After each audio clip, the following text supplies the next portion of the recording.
Hey, everybody, welcome back to Queen's Generational Wellness. With me, I have Dr. G, PhD. She is a therapist, but she is also into African spirituality.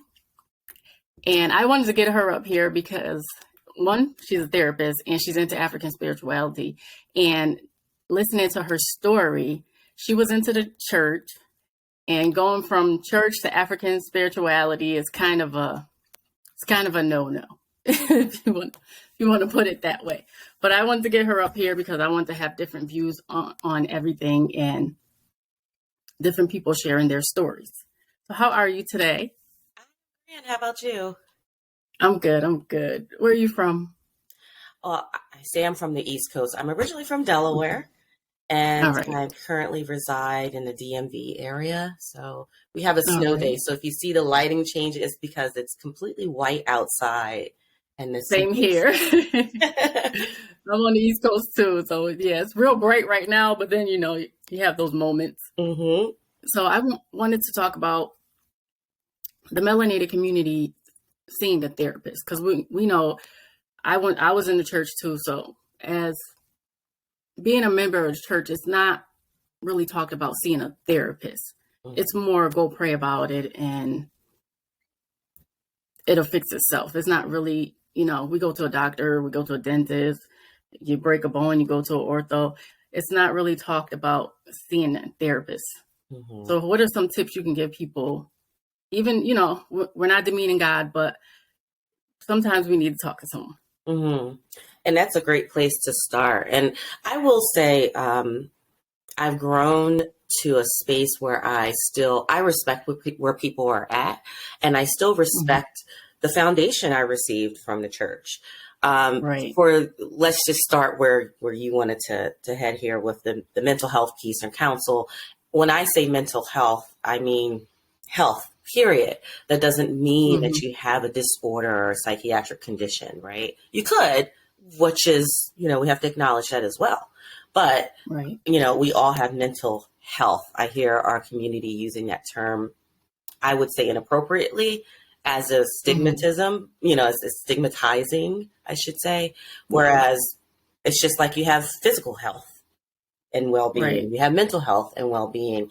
And I think in Right. terms of, for those that are identifying with religion and different, rules and teaching and unspoken rules and beliefs, I think the key is really understanding that if you believe in God, if you identify yourself as a believer in God, then wouldn't God equipped humans, right, with tools to help each other? And Right. right, so let's start there, right? So even, I am by trade, I would say I'm a therapist, but I'm also a scientist. I used to be a scientific programs officer. I have a legitimate PhD. I don't just add it to my name. So, in some respects, I'm a believer of science. And the reason why is we won't get into the whole background of our people in science, but we'll say we're the originators of that. So why don't we believe in Right. it? For one, we don't have to believe in everyone's science. But two, Right. I believe that the divine creator, the source of all of it, pours into us to give us the knowledge to be able to do what source would have us do. So if you believe in God, or if you're a Christian and you believe in Christ, then why wouldn't you believe that those sources wouldn't pour into another being to help guide you? Right. Right. And that's kind of where the disconnect comes when it comes to going to therapy. Like I said, you go to a doctor, you go to your your primary. So I don't know where the disconnect comes from. I'm very like, everybody needs to go to therapy. Like at this point. And it's certainly, I go to therapy. How about that? I mean, I have Right. not even a I have 2 doctoral degrees and a master's in psychology.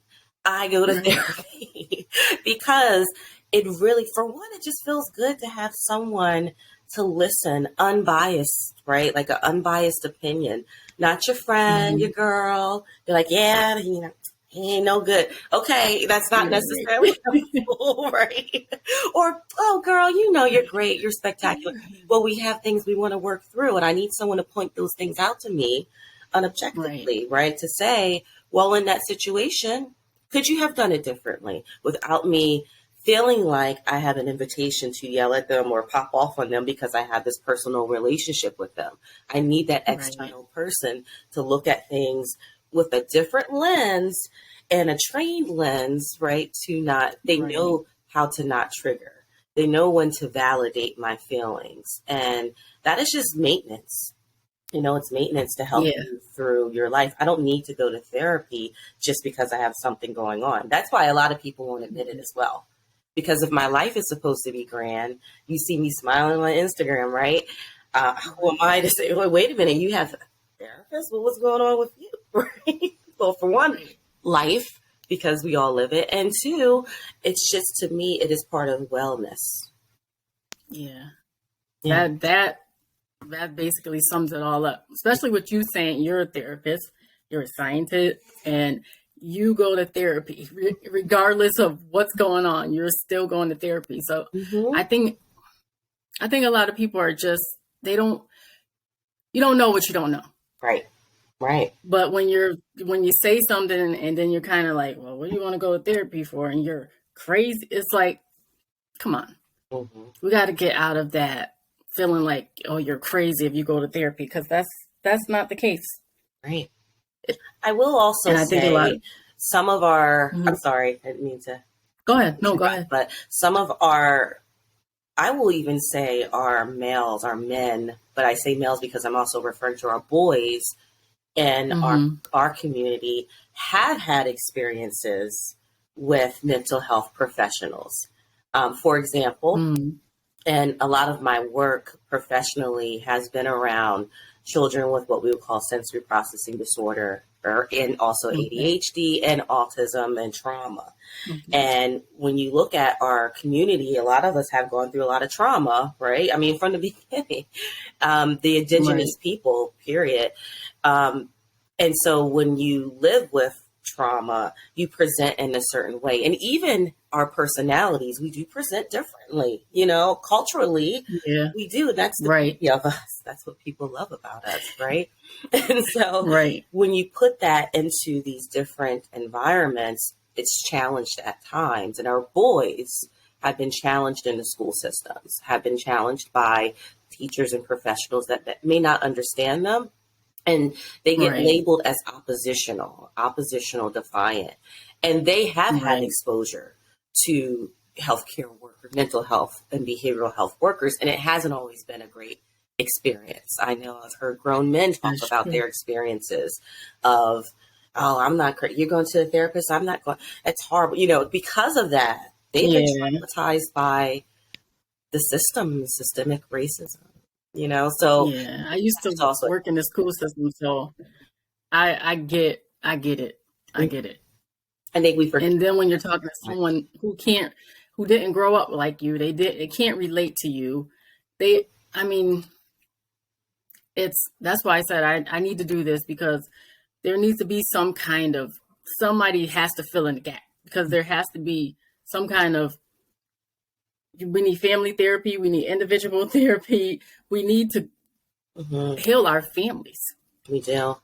And we have to start somewhere. And I'm like, why do I have to do this? Right. Start somewhere. Yeah. Like somebody has to do it, especially with the boys. And I'm like, when you were talking, I could think of a few scenarios in my head because I worked in the school system. So I've seen how some things go down. So it's it's definitely harder for the men. Definitely. For them to go. Yeah, to go to therapy, right? And so they may have that history. So that's going to really, deter them. And then also that they're supposed to be strong and they're supposed to be able to figure it out, right? So, and lead their women. So it's a challenge. We know that. I think we're gaining more awareness around that now.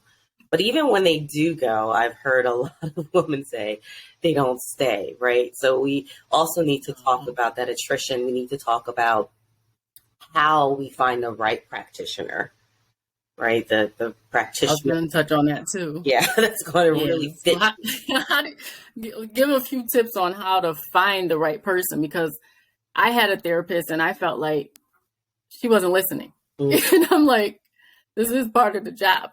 Like, Right. I would say first, identifying what are you looking for? It's like when you're looking for a partner or a friend or a mate, like, what are you looking for out yeah. of it? What do you want to get out of it? And they ask you their questions. They have their own hmm questionnaire and screening. But if you have your own, like, okay, you want someone that's going to listen, right? Like some Right. people actually Right. want more direction. Like, she's not telling me anything. She's sitting there listening. Like I want more, hmm so actually identify what Yeah. it is that you're looking for personally, because therapists can tailor that. Like I know when to, and my practice is a little bit different. I'm an occupational therapist. I have a psychology degree. I have different degrees, but my main training is holistic. So I'm not a Okay. psychiatrist, right, or a social worker. Okay. But those therapists that you're going to for counsel should know how to shift and move based upon the person that's sitting before them. But they won't know how to do that if you don't give them that information. And we're often shy about giving that feedback, right? We'll just say, I'm not going to go back. It's just not a good fit. But did we ever say, Yeah. you're doing a lot of listening. I'm wondering though, if you can give me some more tools, or the reverse of that. Like, I appreciate these tools, but I really, hmm I'm not feeling heard in this. Right. Yeah. And actually ask them, do they feel like it's a good connection? Because sometimes, even when I was working clinically, we would say, you know what? I feel like this client has a better vibe or chemistry with you. Do you want to try a session with, like we would have those Yeah. conversations as therapists. Yeah. Yeah. And I think that's a lot of probably some of the problems, not knowing what you're looking for, who to pick, or Mhm. especially with now that we're virtual everywhere. So now you're trying to fill somebody out over a laptop. Like, so I Yeah. think that's making it a little bit harder as well. Mm. But I felt like she was kind of doing more of the talking, and she's talking, and she's kind of making things bigger than what they were. And I was like, this is not going to work. Mhm. I'm very straightforward. I'm telling you what it is. This is just what it is. But, Right. Right. and Yeah. I was like, Yeah, I go think ahead. you were good about, validate, like, honor that. If it's not there, it's not there. Chemistry is not there, right? And Yeah. sometimes, like, I know I choose. I'm like, oh, I want a woman, and I want her to be a woman of color, and but that doesn't always mean that it's going to be a good fit, So really True. That's true. being brave enough to acknowledge that, but starting with a consultation is always hmm key, right? Sometimes I'll do spiritual journey and kind of consult for folks. And we always start with a little kind of 15-minute meet and greet, just discussion, because maybe I'm not the one for you, maybe I'm not the person that you want to connect with on that level, and that's Yeah. okay. Yeah. And like you said, tell the person. Like, I didn't tell her. I was just like, I'm just not going to do it. But, Right. it is better to tell them so they know why you don't want them. Mm-hmm. Yeah. Well, real quick, I don't want to take up all your time. How did you go from, I know it's probably not a short story, but how did you go from, because I know everybody's going to have to listen to your podcast, because I don't know how I started listening to your podcast, but I was like, it just stuck out to me, like going from the church and then learning different African spirituality and learning about different spiritualities. How did you go from church to, I'm not going to say falling into African spirituality, but how did that come about? So that is a long story, but I will say, I think from the beginning, my earliest memories, I knew I was just very inquisitive, and I knew that there was something out there. I don't know what the name of it Mm-hmm. is. I know that there are just different experiences that I would have that Mm-hmm. weren't easily explained, or if I speak about it, um, sometimes it could be seen as evil, right? Or sometimes it could be kind of brushed off as those are just dreams. I Yeah. will say though, in my family, they have been, I think the women often would have experiences and dreams. And that was something that my mother shared with me that, oh, that is something passed down from my grandmother, from your great grandmother, right? So it was acknowledged. We would talk about things like, oh, so and so got the roots put on them, right? Like you would hear that growing up. I don't know if people still talk like. I mean, I'm of a certain age. People say that I'm over 40, so I'm open with that. And so when I grew up, I think it was more of a conversation about roots and things like that in the Black community. Yeah. And it was like, Okay. they were afraid of it, but they acknowledged, they saw it as real, and understood. Yeah. And I say that loosely because I don't want to offend anyone that's now into root work and hoodoo and understand what that is. I'm speaking to how we viewed it back then, right? It was like, ooh, it's horrible, it's evil. And then sometimes people will go do something about that, right? To get the roots off of them. So we did talk about that back then, and I apologize, my dog is barking in the back. That's all right. We're home, right? Right. So I think for me, very early on, I had a lot of questions, and even those conversations, right, couldn't be answered. Like, well, what is it? Well, what is roots? Or, and why can't I talk about it at church, but I can talk about it here, and, those kind of things. And there was a disconnect. And then I also, I was raised in a multi-generational home. My mother was young when she had me, and I had my grandparents, and, it was one of those homes, which was very loving and supportive.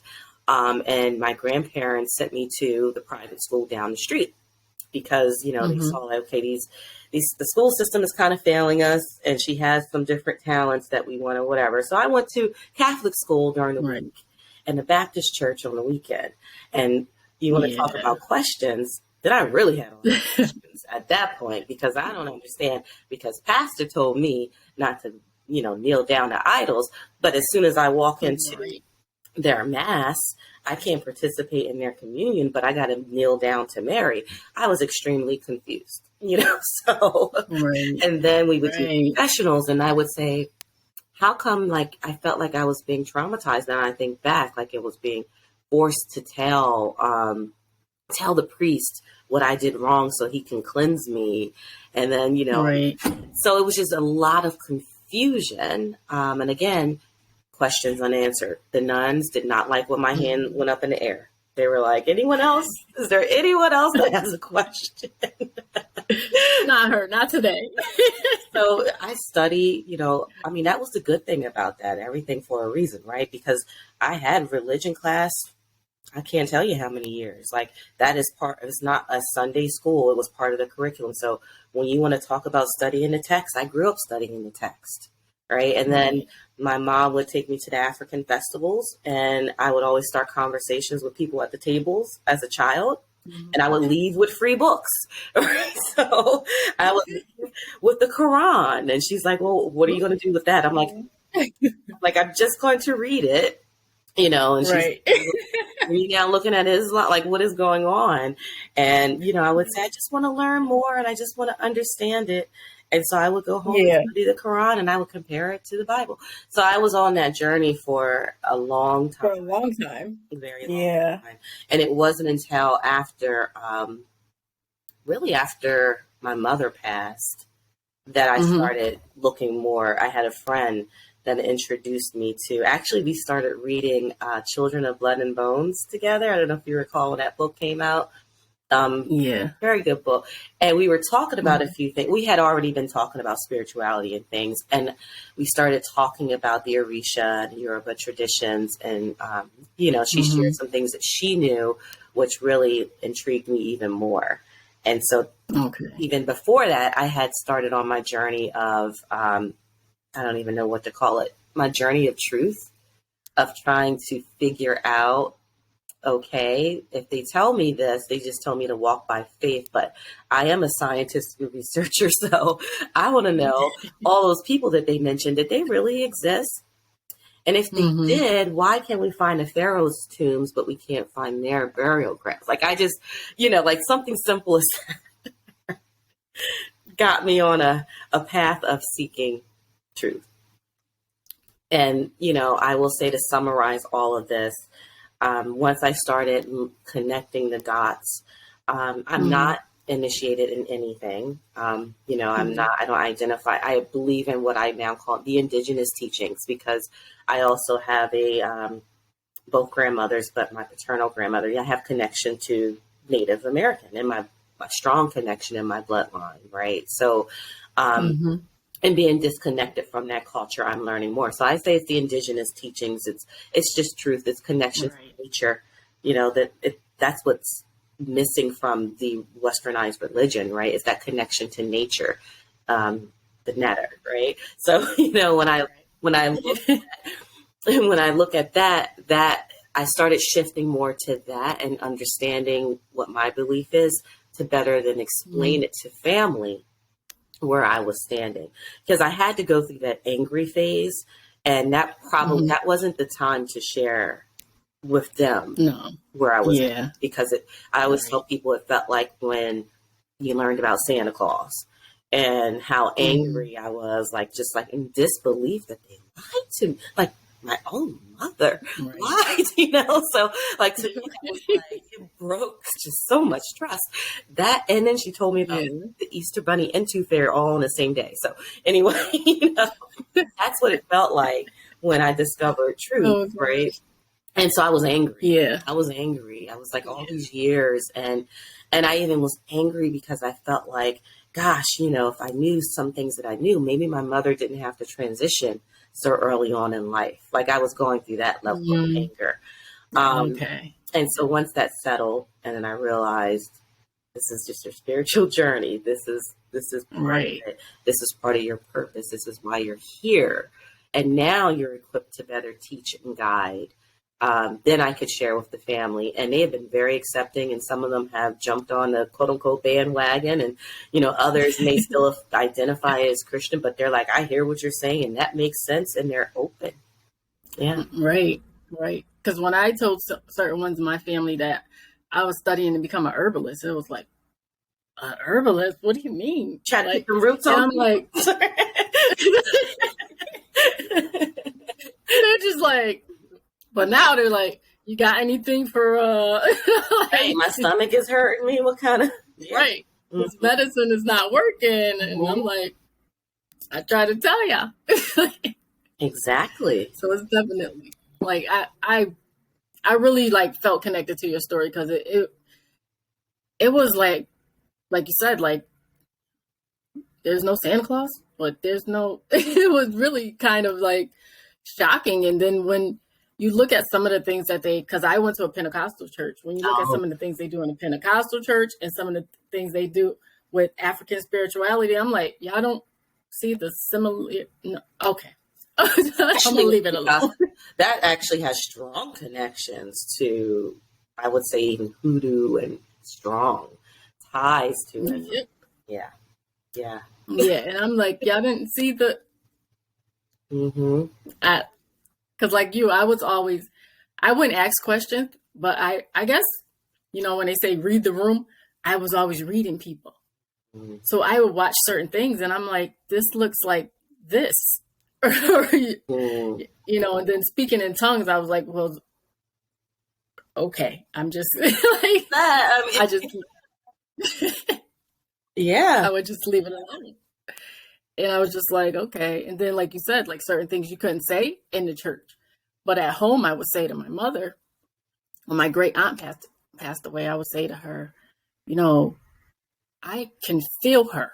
I can feel her spirit. And then I told my mother one day, and she's like, yeah, I feel it too. But you couldn't say that in the church. Right. Because you said that in the church, it was like, oh, we got to cast out. We got to do that. Right. It's just like, come on, everybody. Everybody come to pray. And I'm like, I didn't. It was very hard to try to maneuver, and especially like you said, you're a dreamer. I'm a dreamer too. So it was like I was having these dreams, and I'm like, I'm feeling like I'm in these dreams, and I wake up and I felt like I didn't sleep all night. I'm just like, I don't know what's going on with these dreams. And it was hard trying to maneuver and try to find a space. Like you said, you were angry, trying to find a space where I'm like, the church is fine, African spirituality is fine. Like it's, I don't know. And, the piece of it for me, though, is when, and I always say, like, if someone decides that they want to stick with church or whatever other practice, that's their journey. And I believe they're supposed to be on a certain journey. It's not always for me to shake people, try to wake them up and put them over here. What if you do that even prematurely, right? It may not be part of their trajectory, but it's when it's the dogma. It's when, women are left out of the story. It's when you're, given these rules that they may stifle your growth as a person on your journey that you disagree with. Even in spirituality, listen, sometimes, the conscious community can put these rules and things on people that can do the very same thing. And we don't always talk about that and acknowledge that, right? Because it's supposed to be it's about community and tribe, right? But it's also supposed to be an individual journey, and we cannot project things onto other people. That's when it goes wrong. And I completely disagree with that on either end. But I do think when it comes to church, I've heard more.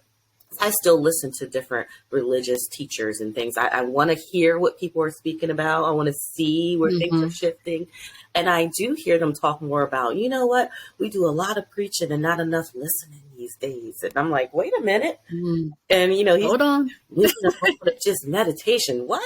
Okay. Now maybe they're realizing people are thing and they're trying to learn the language and the lingo, so I've even heard some saying manifesting, and I'm like, oh, manifesting is wrong. And I was like, but you say speak those things. Speaking of, but now they're having like vision board parties at church too. So, hey, but we'll take what we can get. We'll take what we can get. Exactly. It's all about intention. It's all about the person. I even remember being baptized. And when I came out of the water, and again, this was one of those moments where, like you were saying, you can't say certain things, like you felt your great aunt. When I came out of that water, I remember like so excited to tell the pastor and everyone what I felt. I was shaking uncontrollably, and I was just like, it was like I saw like the spiritual realm, and they were like, no, baby, that's not. That ain't what we just put some water. I'm like, no, and it happened, and they're like, oh, that's the Holy Ghost. Right. I'm like, no, let me tell you, and it was very much.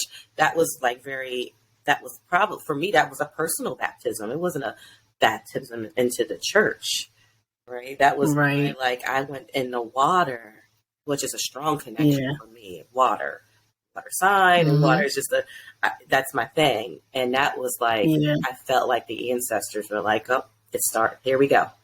There she is. There she is. Great. It was great talking to you. I was so looking forward to talking to you. But it was so great talking to you, and thank you. Thank you. Thank you so much. And thank you for And I know this is going to help somebody. You're welcome. I know this is going to help somebody. I know for sure. I just feel it in my spirit. I trust it will. Yes. Yes. I want to thank you guys for listening, and I'll talk to you guys next time.